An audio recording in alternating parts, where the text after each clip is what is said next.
The Valorian Empire was famous across the galaxy for its beauty, wealth, and strict traditions. Its floating cities shone like jewels in space, and its royal bloodline was said to be older than many stars. But behind the golden halls and soft lights, fear ruled quietly. Princess Sailira of Valoria stood alone on the high balcony of the royal palace, looking down at the capital city. Her hands were folded tightly in front of her, claws hidden inside silk gloves. Below her, ships moved in slow lines, and the distant sound of the city reached her ears like a quiet ocean. To anyone watching, she looked calm. Inside, her thoughts were heavy. The royal council would meet in less than 1 hour. She already knew what they would say. They had said it many times before. You must marry, not for love, not for happiness, only for power. Sailira was the only daughter of the late emperor. Since his death, the council ruled in his place, waiting for the moment she married a noble strong enough to guide her. That noble was Lord Carex, a powerful figure from one of the oldest houses. He was respected, feared, and completely loyal to tradition. Sailira hated him. She had met Carex only twice, but that was enough. He spoke to her as if she were a fragile object, something to be owned and used. He never asked her opinion. He never listened. To him, she was a symbol, not a person. A soft sound came from behind her. She turned to see her closest aide, Lyrian, entering the balcony. Lyrian's feathers were dark with worry, her eyes sharp. They are gathering, Lyrian said quietly. This time they will not accept delay. Sailira nodded. I know. Lyrian hesitated, then lowered her voice. There is another option, one the council will not expect. Sailira turned fully now. Say it. Lyrian stepped closer. If you are already married, they cannot force another match. Sailira let out a slow breath. You know they would never accept. Unless, Lyrian interrupted gently, the marriage is legal, public, and impossible to undo without causing political chaos. Sailira stared at her. For a long moment, the only sound was the wind moving across the balcony. You have someone in mind, Sailira said. Yes, Lyrian replied. A foreigner, a neutral party, someone with no ties to Valorian noble houses. Sailira's eyes widened slightly. That would be an insult to the council. Exactly. Silence followed again. Then, slowly, Sailira's lips curved into a small, dangerous smile. Find them, she said. Far from Valoria, on the edge of disputed space, a human ship drifted near a broken moon. Inside, Ethan Cole cleaned his rifle with slow, practiced movements. His armor was old but well cared for, marked with scratches from many battles. He moved calmly, like someone who had learned long ago that panic never saved lives. Ethan was a soldier, but not for any flag. He worked contract missions now, choosing carefully, protecting civilians, escorting ships, ending fights before they grew into wars when possible. His ship's communication panel lit up. This is an encrypted channel, a voice said. You are being contacted by a private client. Ethan frowned. I don't take mystery jobs. This one pays well, the voice replied, and it prevents a war. That caught his attention. Minutes later, a hologram formed in the center of the ship. Lyrian appeared, standing straight, her feathers arranged formally. I speak for Princess Sailira of the Valorian Empire, she said. She requires a human soldier. For what? Ethan asked. Lyrian paused, choosing her words carefully.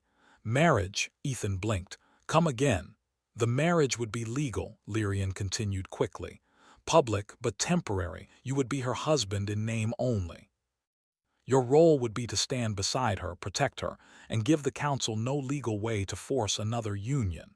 Ethan leaned back in his chair, rubbing his face. You aliens really don't do things halfway, do you? This arrangement would prevent a civil conflict, Lyrian said.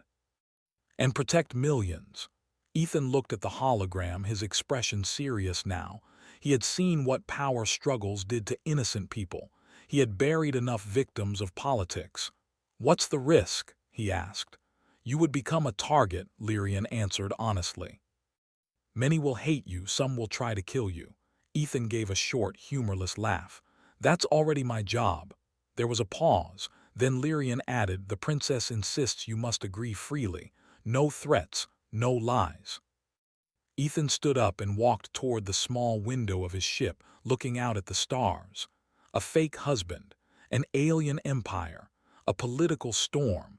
He thought of the refugees he had escorted last year, of the cities burned because leaders wanted more power. Send me the details, he said at last. I'll do it. When Ethan arrived on Veloria, the capital stopped breathing. Human ships were rare there. A human soldier stepping onto royal ground was unheard of. Ethan walked through the palace gates wearing simple armor and no weapons visible, as requested. He moved with confidence but not arrogance. Guards watched him closely, expecting weakness or aggression. They found neither. Princess Selyra waited in the central hall. She wore ceremonial white, her posture perfect, her expression controlled. When she saw Ethan, something inside her shifted. He was taller than most Valorians, broad-shouldered, with tired eyes that had seen real war.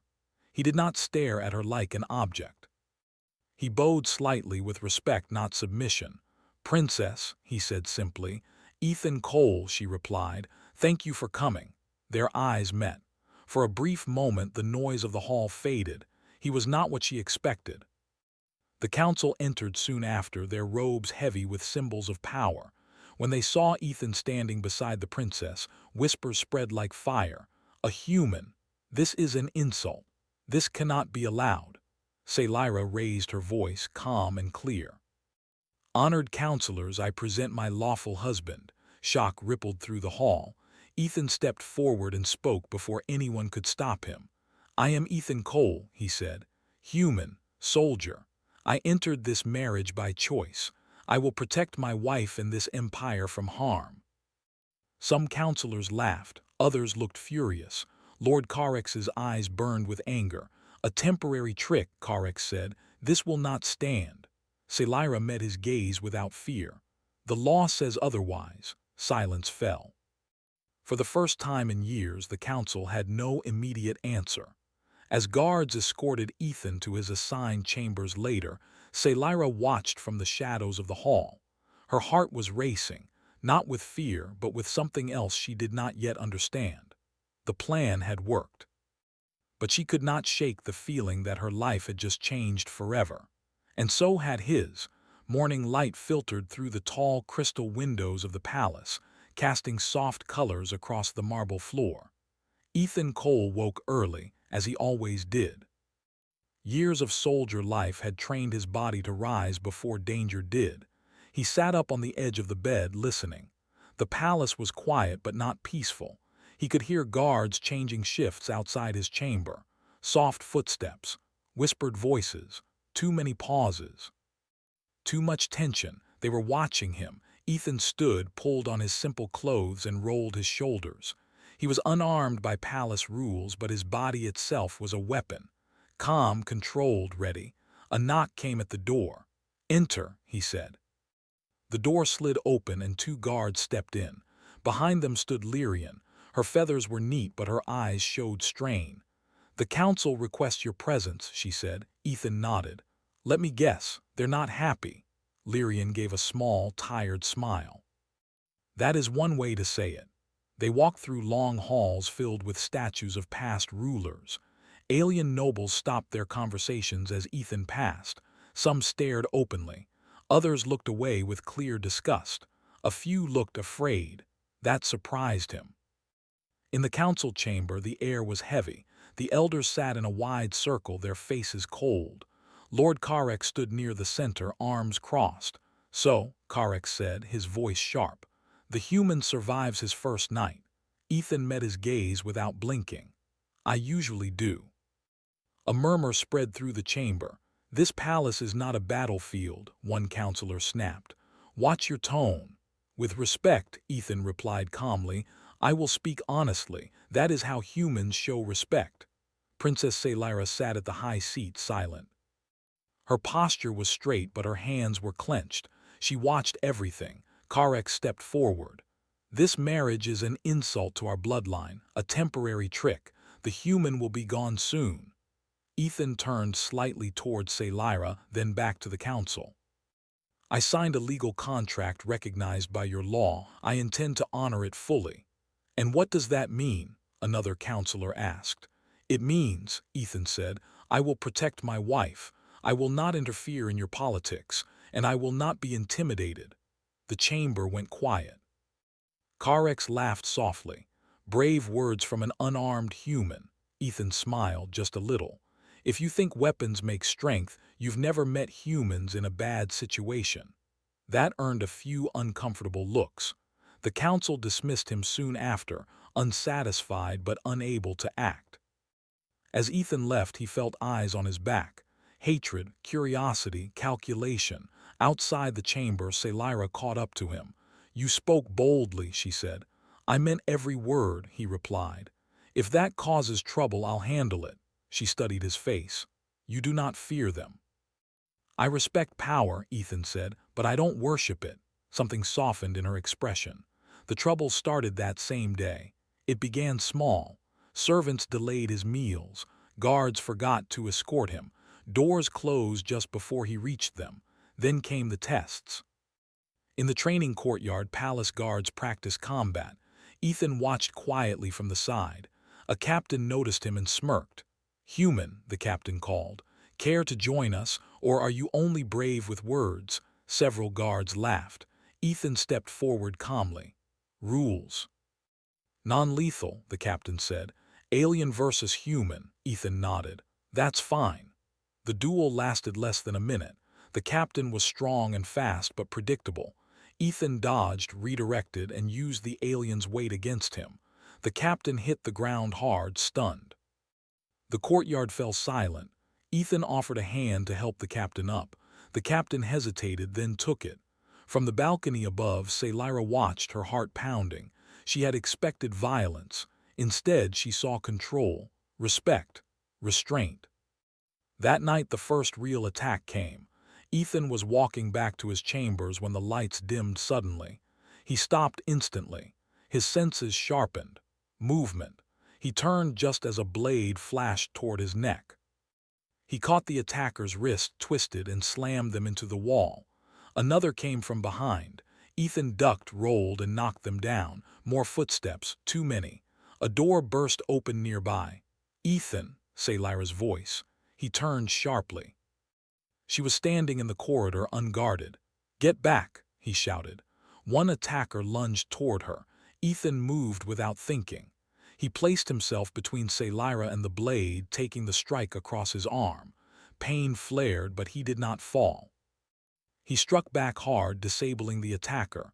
Guards arrived moments later, weapons raised. The attackers were gone. Blood dripped from Ethan's arm. Lyra stared at him, shaking. You're hurt. It's nothing, he said, though his arm burned. She grabbed his sleeve. You stepped in front of me. That's the job, he replied simply. No, she said softly. You could have moved me. You chose to take the strike. Ethan met her eyes. I won't let anyone harm you. For the first time, Lyra felt fear not for herself, but for him. Word of the attack spread quickly. Officially, it was called an incident. Unofficially, everyone knew what it was. A warning. Instead of retreating, Ethan became more visible. He trained palace guards in human tactics. He helped engineers reinforce weak points in the palace. He spoke to servants by name. This confused the nobles. Humans were supposed to be selfish, violent, short-sighted. Ethan was none of those things. One evening, Lyra invited him to walk with her in the inner gardens. Bioluminescent plants glowed softly around them. You are changing things, she said quietly. I'm just doing what makes sense, Ethan replied. The council fears you. That wasn't the plan, he said, but I won't apologize for existing. She stopped walking and turned to face him. Why did you agree to this? Ethan thought for a moment. Because I've seen what happens when people lose their choices, and because you asked honestly. Lyra lowered her gaze. I hired you to pretend. And, he asked. She looked up again, her voice steady but her eyes uncertain. And now I am no longer sure what is pretend. Their moment was broken by alarms. Red light flooded the garden. "Attack at the outer gate," a voice echoed. Ethan's body tensed instantly. "Stay here." "No," Scifi said firmly. "I will not hide." They reached the walls together. Supremacist banners burned in the distance. The city was under threat. Ethan took command without hesitation, coordinating defenses with calm authority. Guards followed him without question. Scifi watched him lead and realized something frightening. The human soldier did not act like a hired shield. He acted like he belonged. As the night burned on, the Empire learned its first hard lesson. The human husband was not weak. And he was not leaving. The attack at the outer gate was pushed back before dawn, but the damage it left behind was deeper than broken walls. Smoke still rose from distant buildings as the palace slowly returned to quiet. Guards moved through the halls with sharper eyes. Servants whispered more than usual. The Empire felt different now. Ethan had not slept. He stood in the command room studying a holographic map of the capital. His arm was bandaged from the earlier wound, but he ignored the dull pain. His focus was elsewhere. "These routes were used by the attackers," he said calmly, pointing. "They knew the patrol schedule. That means inside help." The alien commanders exchanged uneasy looks. Princess Scifi stood beside him, her expression serious. "Can you prove it?" "Not yet," Ethan replied. "But I can predict the next move." Lord Carrex sat across the room, silent, his eyes sharp.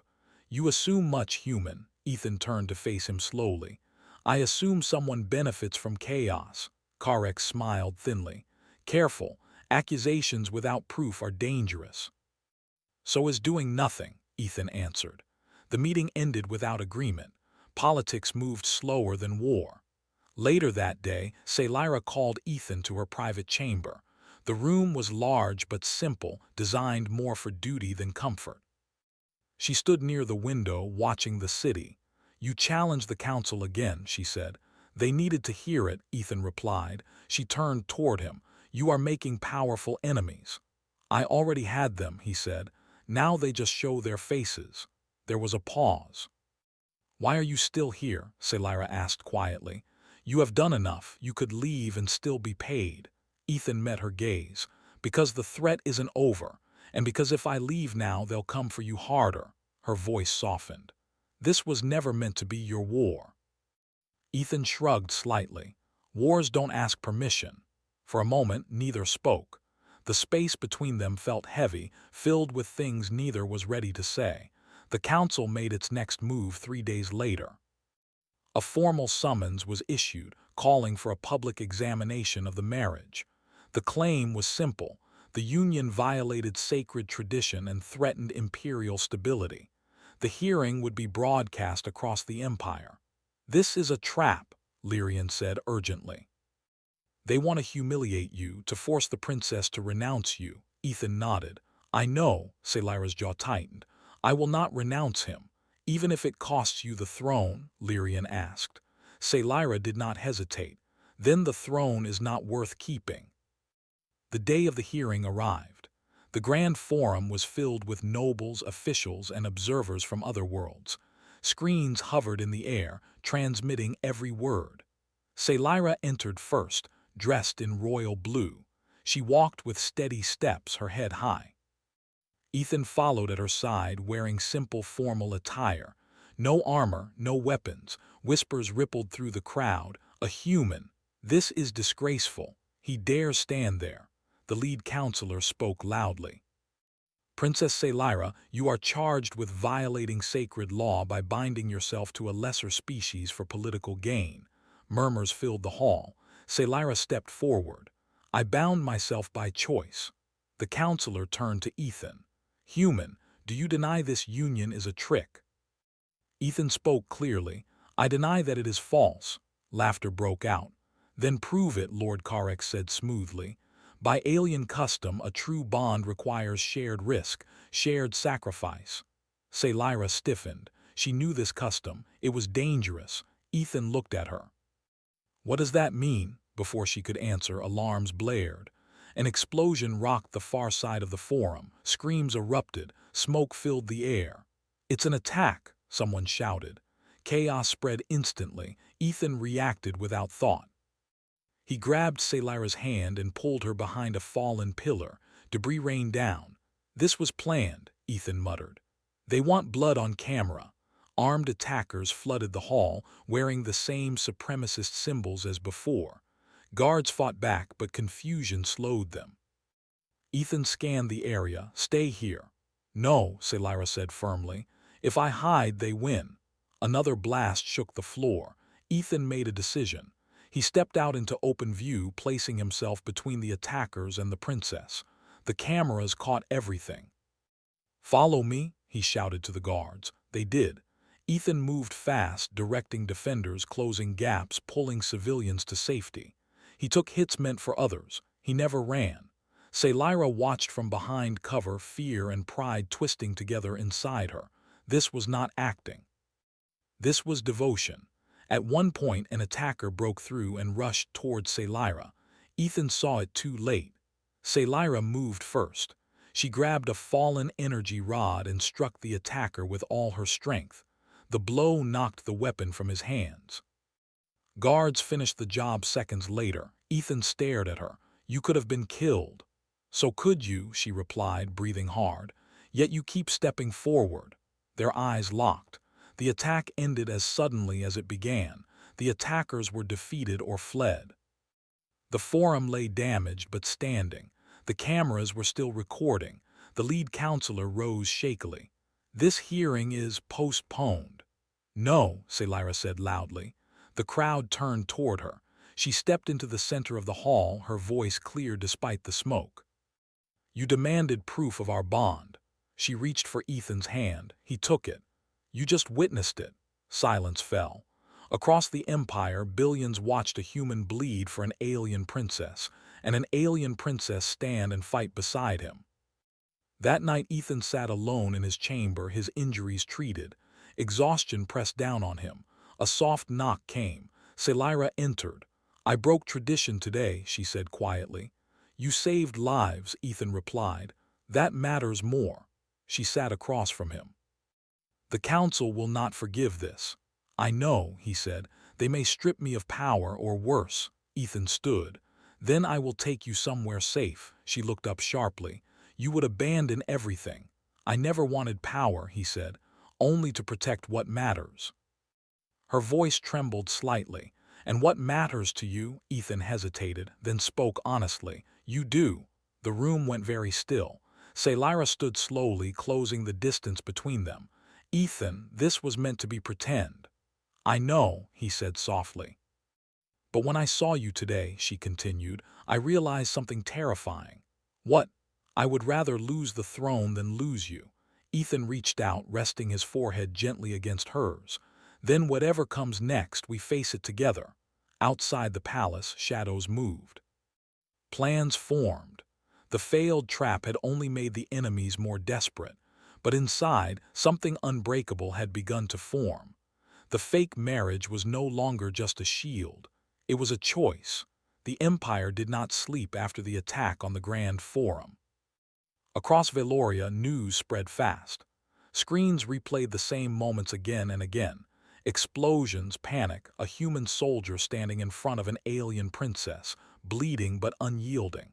An alien princess striking back, refusing to kneel. For some, it was shocking. For others, it was hope. For the old powers, it was unforgivable.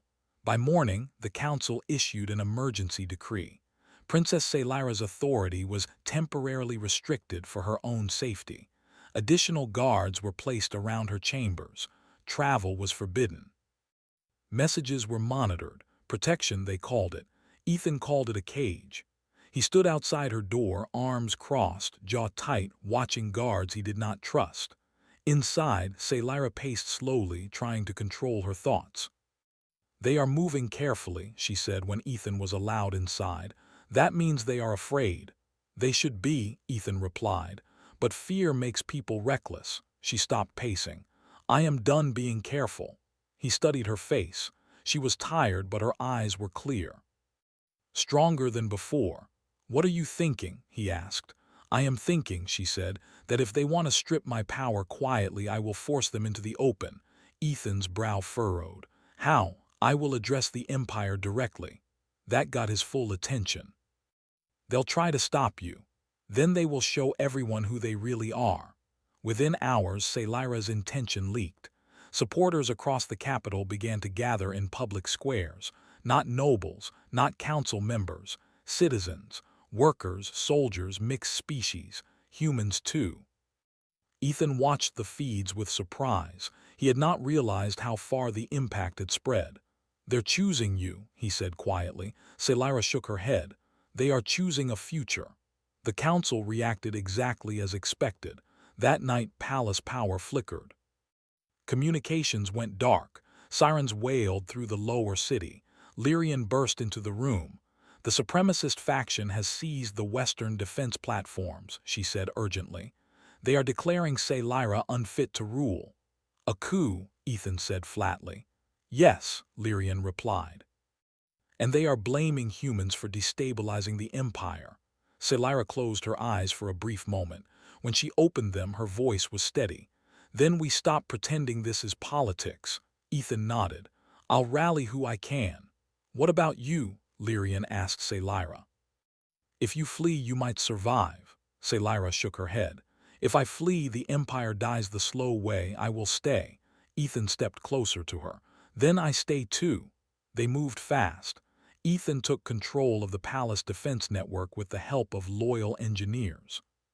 He reopened old systems, rerouted power, and armed defensive drones that had been deactivated decades ago due to tradition. Tradition doesn't stop missiles, he muttered.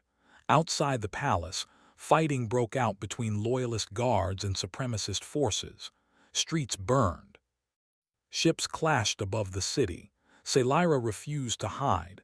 She moved to the command hall and began coordinating evacuations. She spoke calmly, clearly to governors and generals alike. She did not shout. She did not panic. They listened. Word spread that the princess was still standing, still leading. That mattered. During the second night of fighting, a message broke through the noise. Outer civilian sector is surrounded, a commander reported. Too many non-combatants, we can't hold. Ethan leaned over the map. That sector is a trap, they want to force us to choose. Sci looked at the glowing area. Millions lived there. No, she said, they want us to abandon them. Ethan met her eyes. Then we don't. He assembled a mixed unit, palace guards, volunteers, and human contractors who had stayed after the attack. No one questioned his command now. They moved into the sector under fire. Ethan led from the front, directing movement, covering civilians, breaking through blockades with precision. He did not act like a conqueror. He acted like a shield. At one point, a transport overloaded with refugees stalled under enemy fire. Panic spread. Ethan ran straight into it. He manually rerouted power, ignoring the explosions around him. When the transport lifted off safely, cheers broke out across the channel. Sci watched from the command hall, heart in her throat. She wanted to order him back. She didn't. She trusted him. Hours later, a message arrived that shattered her calm. Ethan is down. Her world narrowed instantly. She ran. They found him near a collapsed building, bloodied but conscious, having dragged 2 injured civilians to safety before finally falling. Medics worked quickly, lifting him onto a stretcher. Sci knelt beside him, uncaring of cameras, guards, or tradition. You are not allowed to die, she said, her voice breaking. Ethan managed a weak smile. That wasn't the plan. Tears burned her eyes. She did not wipe them away. The image spread everywhere. An alien princess kneeling in the ruins, holding the hand of a human soldier. The war changed after that. Loyal systems declared support openly. Even some council members defected, unable to ignore the will of the people. The supremacist leaders grew desperate. They made one final move, a strike on the palace itself. As enemy ships descended, Sci stood in the throne chamber, wearing her armor openly for the first time. Not ceremonial, functional. Ethan stood beside her, wounded arm supported, weapon in hand. "This ends tonight," he said. "Yes," she replied, "one way or another." The battle was brutal but short. Palace defenses held. The last supremacist ship was disabled above the capital, captured instead of destroyed. When silence finally fell, the city was damaged but alive. The council chambers reopened the next day. This time, the seats were not filled by elders alone. Representatives from across the empire stood beside them. Selyra walked in, Ethan at her side. No one tried to stop them. Lord Carex was brought forward in restraints. His face was cold, but his eyes showed fear. "You accused us of violating tradition," Selyra said, her voice carrying through the hall. "Yet you betrayed the empire itself. You corrupted it," Carex spat, "with weakness." "With unity," Selyra replied. "With choice." She turned to the assembly. "This war was not started by humans, it was started by fear." Silence followed.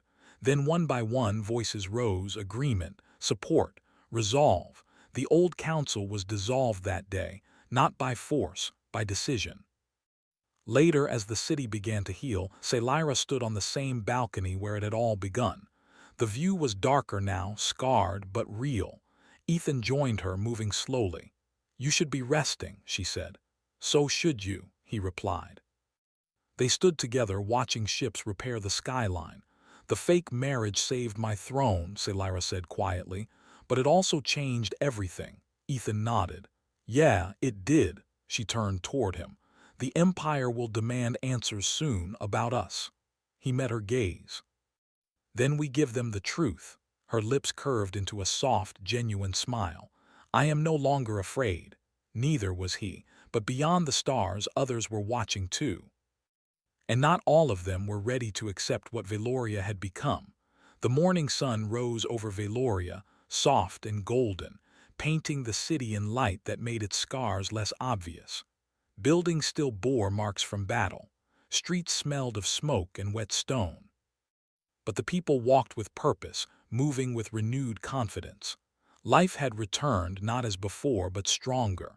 Princess Selyra stood on the balcony of the royal palace, the breeze lifting her hair. Ethan was beside her, moving slowly, his arms still bandaged but improving. She did not speak at first, just watched the citizens below. Children ran through streets once shadowed by fear. Merchants reopened their stalls. Guards patrolled with steady eyes rather than nervous tension. "The Empire is waking up," Ethan said quietly. "Yes," Selyra replied. "And we survived what many thought would destroy us." Ethan's gaze shifted to the horizon. People believed they were powerless, but the choice to fight or stand together made all the difference. Selyra turned to him. "You stood beside me when it mattered most. Not because of duty, not for reward, but because you chose to." He shrugged faintly. "Humans have a habit of choosing what matters. It doesn't matter if they're expected to." She studied him. There was truth in those words, deeper than any law or tradition could hold. And she realized then that the empire had not only survived because of her leadership or his skill, it had survived because of them, together. The council chambers reopened fully for the first time since the war. The new assembly was a mix of old leaders, citizens, representatives, and delegates from distant planets allied with Valoria.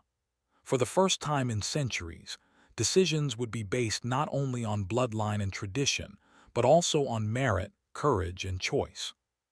Selyra entered with Ethan by her side, not as a protected princess or a contract-bound spouse, but as a sovereign leader and her chosen partner. Murmurs swept through the hall as delegates whispered among themselves. Humans had never held such presence in Valoria's core politics, and now one stood openly beside its ruler. The lead delegate rose, his voice calm but filled with tension. "Princess Selyra, the Empire watches. How will you lead? And what of this human union?" Selyra took a deep breath. "I will lead with vision, courage, and fairness. And this union is not a political tool, it is a choice. My people and the galaxy will see that strength is not measured by species, tradition, or fear. Strength is measured by loyalty, by courage, and by the willingness to stand for what is right." Ethan squeezed her hand, steadying her as he had in countless battles. She looked at him, her heart swelling. "And," she continued, "I will not allow fear to dictate our future. We will rebuild, we will unite, and we will show that Valoria's greatness comes not from isolation, but from embracing those who fight beside us." A long pause followed. Then, slowly, delegates began to nod. Whispers turned into voices of agreement. Some skeptics remained, but many realized that the future of the empire had changed, whether they liked it or not. Lord Carex, who had survived the last battle and had been taken into custody, looked at Saylyra with something like defeat in his eyes. "You think this will last?" he asked, bitterness dripping from his words. "It will," Saylyra replied simply, "because it is not built on fear, obedience, or coercion. It is built on trust, respect, and choice, something you never understood." Carex said nothing more. Guards led him away quietly. After the assembly, Saylyra and Ethan returned to the balcony. Below, the citizens celebrated, not in frivolity but in relief and determination. The city had survived. The empire had survived. And now it had a new truth to guide it. "I never imagined it would be like this," Saylyra said softly. "I thought a contract would save my throne. I did not expect it to save so much more." Ethan smiled faintly. "It's never just contracts, Princess. It's choices. Every human I've ever known, we decide who we stand with." Her eyes softened. "And you chose me." "I did," he said simply. "Every time, and I would again." They stood side by side, feeling the wind carry the scent of the repaired city below. The stars began to appear in the fading light, distant and steady, like silent witnesses to all that had happened. Days passed and the empire slowly recovered. Trade resumed. Cities rebuilt. Diplomats from neighboring worlds arrived, curious about Valoria's new leadership and the unusual alliance it now embodied. Humans were no longer outsiders. They were allies, respected and trusted because of one soldier who had stood where many would have fled. Saylyra took her place as Empress fully, not by bloodline alone, but because she had proven herself as a leader willing to fight for justice, for life, and for unity. The old council dissolved completely, replaced by a system that valued competence and integrity. Ethan was offered titles, command, and authority in the new regime. He declined most of it. He did not care for power. He only asked to remain by Saylyra's side, as her partner, as her equal, and as her chosen companion. "I don't need a title," he said when the offer was made. "I just need to stand where I can do the most good. And that is beside me," Saylyra said, taking his hand in hers. "Yes," he replied. For the first time, they walked through the palace corridors without fear or pretense. Guards saluted them with respect, citizens cheered them openly, and even the walls seemed lighter, freed from the tension of suspicion and fear. The fake marriage had ended months ago in truth, though no one had needed formal declarations. It had never been fake in their hearts. What had begun as a contract had grown into trust, loyalty, and something deeper than either of them had expected. At night, they would stand on the balcony together, watching stars and sharing quiet words. Ethan would tell stories of human worlds, of battles fought and civilians saved. Saylyra would speak of her people, their culture, and her hopes for the empire. Together, they envisioned a galaxy that could respect strength without fear, unity without domination, and love without boundaries. Months later, during the first council assembly under the new leadership, Saylyra formally declared her marriage to Ethan as permanent. The announcement was not political theater, it was truth. Citizens across the empire celebrated, not just for their rulers, but for the example they set, that courage, loyalty, and choice could overcome centuries of fear and prejudice. The galaxy began to shift its perspective. Humans were no longer strangers or weak outsiders. They were respected because one human had shown what was possible: bravery, integrity, and heart. Saylyra looked at Ethan as the council members nodded and offered their support. "Do you realize what you've done?" she asked. He smiled faintly, the kind of smile that carried humility and quiet pride. "We did it together, and we will continue together," she said, squeezing his hand. He nodded. "Always." The empire had survived wars, betrayals, and fear. It had survived because of leadership, courage, and the choice to stand beside each other. Humans had become a part of the Valorian story, not as conquerors, but as equals, as partners, and as heroes. And for Celira and Ethan, what had begun as a simple contract had become a lifetime of trust, respect, and love. They had not only changed the future of a galaxy, they had changed each other. On that balcony, under the glow of 1,000 stars, the princess and the soldier stood together, ready for whatever came next, knowing that the strongest bond in the universe was not built by law or tradition, it was built by choice. And they had chosen each other. The empire, the galaxy, and their hearts had never been stronger.